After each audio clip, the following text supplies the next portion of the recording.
आज हमारे सामने एक ऐसी तहरीर है जिसमें एक ऐसा दावा किया गया जो शायद क्रिकेट की दुनिया के बारे में हमारी सोच को मुकम्मल तौर पर बदल सकता है। जी, और दावा भी कोई छोटा मोटा नहीं। बिल्कुल नहीं।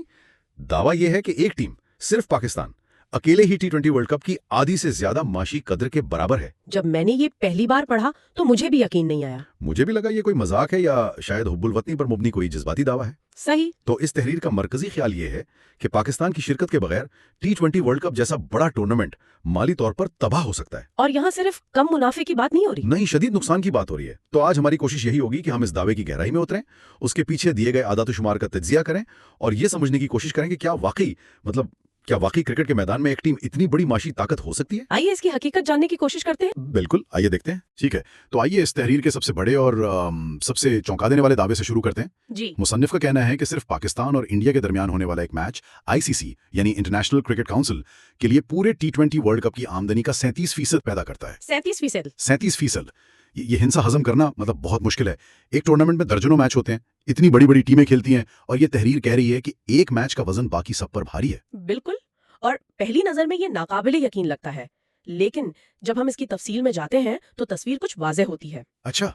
देखें, हमें ये समझना होगा कि ये सिर्फ एक क्रिकेट मैच नहीं है, ये एक आलमी तिजारती इवेंट है। एक तिजारती इवेंट। जी, इसकी बुनियाद है नाजरीन की तादाद। जब पाकिस्तान और इंडिया का मैच होता है तो इसे देखने वालों की तादाद का तखमीना 1 अरब तक लगाया जाता है। 1 अरब लोग? हाँ, दुनिया में कोई और क्रिकेट मैच इस तादाद के करीब भी नहीं आता। एक मिनट, तो आप ये कह रही हैं कि स्टेडियम में बैठे जो हजारों लोग हैं वो तो इस कमाई का एक बहुत छोटा सा हिस्सा है। बहुत ही छोटा हिस्सा। असल पैसा टीवी और डिजिटल राइट्स में है। ये तो कमाल की बात है। बिल्कुल, यही नुक्ता है। इस 37% का बड़ा हिस्सा टिकटों की फरोख्त से नहीं आता। तो फिर कहां से आता है? ये आता है नशरियाती हुकूक से। दुनिया भर के ब्रॉडकास्टर्स इस एक मैच को दिखाने के लिए आईसीसी को भारी मतलब बहुत भारी रकूम अदा करते हैं। अच्छा। फिर स्पॉन्सरशिप को देखें। बड़ी बड़ी कंपनियां जानती हैं कि इस मैच के दौरान उनका इश्तिहार अरबों लोग देखेंगे, तो वो एक इश्तिहारी स्लॉट के लिए कई गुना ज्यादा कीमत देने को तैयार होती हैं। सही। तो जब हम इन तमाम चीजों को ब्रॉडकास्टिंग, डिजिटल स्ट्रीमिंग, आलमी स्पॉन्सरशिप को जमा करते हैं तो ये 37% का हिस्सा काबिले फहम लगने लगता है। ये क्रिकेट का सुपर बोल है।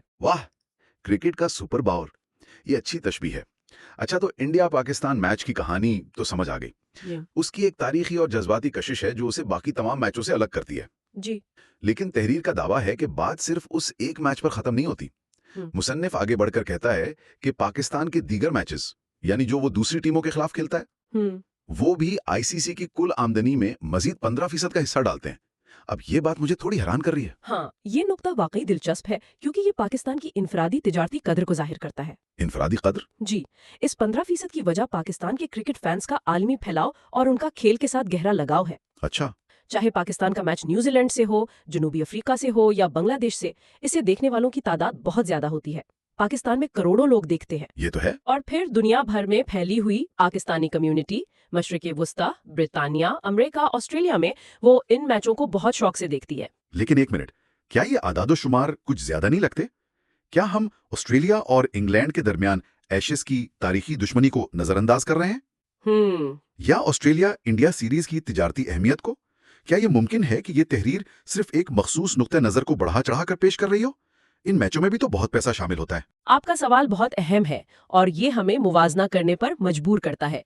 बिलाशुबह एशेज या ऑस्ट्रेलिया इंडिया की सीरीज बहुत बड़ी है, खास तौर पर टेस्ट क्रिकेट में। जी। लेकिन जब बात टी20 फॉर्मेट की आती है तो खेल का पैमाना बदल जाता है।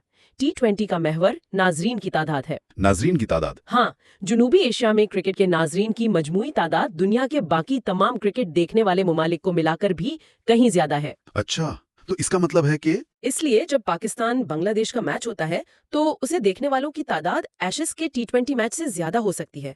यही वो पैमाना है जिसे ब्रॉडकास्टर्स और स्पॉन्सर्स इस्तेमाल करते हैं और इसी बुनियाद पर यह 15% का दावा किया गया है। ठीक है, तो अगर हम इन दोनों आदादो शुमार को एक लम्हे के लिए कबूल कर लें, 37% इंडिया के मैच से और 15% दूसरे मैचों से, तो ये कुल 52% बनता है। 52%, यानी टी20 वर्ल्ड कप की आधी से ज्यादा आमदनी का इन्हिसार सिर्फ एक टीम की शिरकत पर है। जी बिल्कुल। ये तो किसी भी आलमी तंजीम के लिए एक बहुत ही गैर मामूली और शायद खतरनाक सूरत हाल है। बिल्कुल, कारोबारी जुबान में इसे रेवेन्यू कंसंट्रेशन रिस्क कहते हैं। रेवेन्यू कंसंट्रेशन रिस्क यानी आमदनी का एक ही जगह पर बहुत ज्यादा इन्हिसार इसका मतलब यह है कि आईसीसी का पूरा मालियाती ढांचा एक नाजुक धागे से बंधा हुआ है। अगर किसी भी वजह से पाकिस्तान टूर्नामेंट में शिरकत नहीं करता तो आईसीसी की आधी से ज्यादा मुतवक्का आमदनी खतरे में पड़ जाती है। ये सूरत हाल पाकिस्तान को एक ऐसी पोजीशन में ले आती है जो मैदान में उसकी दर्जाबंदी से कहीं ज्यादा ताकतवर है। यही वो नुक्ता है जहां ये तहरीर आदाद शुमार से निकलकर ताकत की सियासत में दाखिल होती है। तो इस 52% के अदद का अमली मतलब क्या है? मतलब बहुत गहरा है। क्या इसका मतलब यह है कि पाकिस्तान क्रिकेट बोर्ड आईसीसी के इजलास में जाकर कह सकता है कि हमारे मैचेस फला मुल्क में करवाएं, हमें आमदनी का ज्यादा हिस्सा दें, वरना हम नहीं खेलेंगे? ये असर और रसूख कितना हकीकी है? ये बहुत हकीकी है, लेकिन ये इतना सादा नहीं होता कि खुलेआम धमकियां दी जाएं। अच्छा, ये असर और रसूख बंद दरवाजों के पीछे होने वाले मुज़ाकरात में इस्तेमाल होता है। जैसे कि मिसाल के तौर पर जब टूर्नामेंट के शेड्यूल बनते हैं तो पाकिस्तान के मैचों को प्राइम टाइम स्लॉट मिलने का इम्कान बढ़ जाता है ताकि ज्यादा से ज्यादा नाजरीन देख सकें। सही। जब आईसीसी के नए मालियाती मॉडल पर बहस होती है तो पाकिस्तान अपने लिए आमदनी का बड़ा हिस्सा मांग सकता है और इसकी दलील यही आदादोशुमार होंगे। तो ये एक खामोश ताकत है। बिल्कुल, एक खामोश ताकत जो आपको मुज़ाकरात की मेज पर एक मजबूत पोजीशन देती है। ये बिल्कुल वैसा ही है जैसा 90 की दहाई में शारजा में होता था। हाँ, वो तो एक अलग ही दौर था। मैच कोई भी टीमें खेल रही हों, लेकिन अगर इंडिया और पाकिस्तान खेल रहे हैं तो स्टेडियम, इश्तिहारात और माहौल ही कुछ और होता था। ये उसी रिवायत का जदीद, ज्यादा तिजारती रूप है। और इसी ताकत के मुजाहिरे के तौर पर तहरीर में एक बहुत ही सख्त और इश्तियाल अंगीज बात कही गई है। जी, वो मैंने भी नोट किया। मुसन्निफ का दावा है कि अगर पाकिस्तान टूर्नामेंट का बॉयकॉट करता है तो आईसीसी को न सिर्फ मुनाफा नहीं होगा बल्कि उसे जेब से नुकसान उठाना पड़ेगा। तहरीर में औकात जैसा मजबूत लफ्ज इस्तेमाल किया गया है। क्या ये सिर्फ जज्बाती बयानबाजी है या इसके पीछे कोई ठोस माशी हकीकत है? देखें, इस दावे को समझने के लिए हमें आईसीसी के कारोबारी मॉडल को देखना होगा। ठीक है। आईसीसी टूर्नामेंट शुरू होने से बहुत पहले ही अपने नशरियाती और स्पॉन्सरशिप के हुकूक बेच देता है।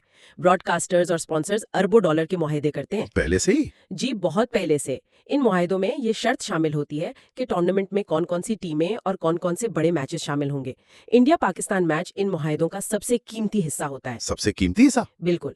अगर पाकिस्तान बाइकआउट कर दे और ये मैच ना हो तो ब्रॉडकास्टर कह सकता है कि आपने मुआहदे की खिलाफ वर्जी की है, क्योंकि जिस चीज के लिए हमने सबसे ज्यादा पैसे दिए थे वो अब मौजूद नहीं। अच्छा, तो इस सूरत में ब्रॉडकास्टर अपने पैसे वापस मांग सकता है? बिल्कुल, वो या तो एक बहुत बड़ी रकम वापस मांगेगा या मुस्तकबिल के मुआहिदों में भारी रियायत का मुतालबा करेगा। और आईसीसी को वो रकम? आईसीसी को वो रकम अपनी जेब से अदा करनी पड़ेगी।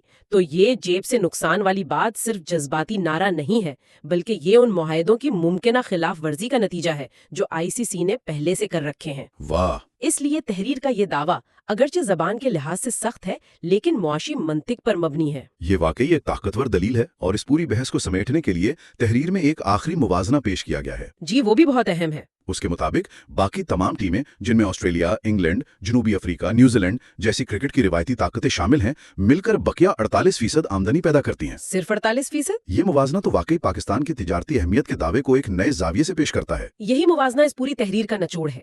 ये हमें बताता है कि क्रिकेट की दुनिया में ताकत का तवाजुन बदल रहा है। कैसे बदल रहा है? एक जमाना था जब ताकत इंग्लैंड और ऑस्ट्रेलिया के पास थी, क्योंकि वो खेल के बानी थे। लेकिन अब खास तौर पर महदूद ओवर्स की क्रिकेट में ताकत वहां है जहां नाजरीन है। और नाजरीन की सबसे बड़ी तादाद जनूबी एशिया में है। इसलिए मैदान में कारकर्दगी अपनी जगह, लेकिन जब तिजारती कदर की बात आती है तो इंडिया और पाकिस्तान की मार्केट किसी भी दूसरी मार्केट से कहीं ज्यादा बड़ी और अहम है। तो इस सब का क्या मतलब है?